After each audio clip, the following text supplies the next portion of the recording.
Thank you. Minister, I welcome the new planning framework, recognising the need to reflect changes since 2018. Back then, it was an innovative plan. Today, we must double its ambition. Setting objectives is one thing, delivering them is another. We speak of building 50,000 homes per year until 2040. That is achievable, but it demands radical change in efficiency and execution. People are asking about housing now, not just in the future. This morning, Minister, I met with fifth-year students from Mount Sackville School in Castleknock, and their biggest concern: where will they live in the next 5 to 10 years? It's not an abstract worry, it's a real pressing issue. More land must be zoned. Builders should not be forced to sit on stalled projects with no alternatives. If they can work on multiple sites simultaneously, their skills and resources will be fully utilised instead of being wasted by bureaucratic bottlenecks. We must also take a serious look at planning permissions that are set to expire despite no substantial work being done. Complex developments face unique challenges: funding delays, rising interest rates, logistical hurdles. Banks will not release funding unless developers have sufficient time to complete their projects, for instance. If we do nothing, we risk losing between 50 to 100,000 approved homes, I am told, simply because time runs out on permissions, and that would be an indefensible failure. Local authorities need clarity on enabling infrastructure beyond the Service Sites Fund or Urban Regeneration and Development Fund. Without clear direction, they cannot move forward effectively. Minister, I'm sure you're aware or familiar with Dunsink, the long-standing 1,000-acre strategic land bank in Dublin West, bordering Castleknock, Ashtown and Finglas.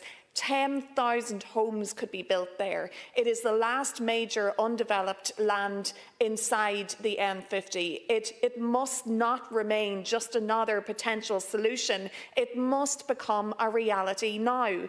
The Urban Regeneration and Development Funding has already supported a feasibility study on transport showing the site's potential, and yet Dunsink continues to be talked about like a distant prospect, and that cannot continue. The Fingal County Development Plan 2023 to 2029 suggests regeneration could take longer, maybe over 20 years, and that's simply not acceptable. We do not have 2 decades to wait while demand spirals out of control.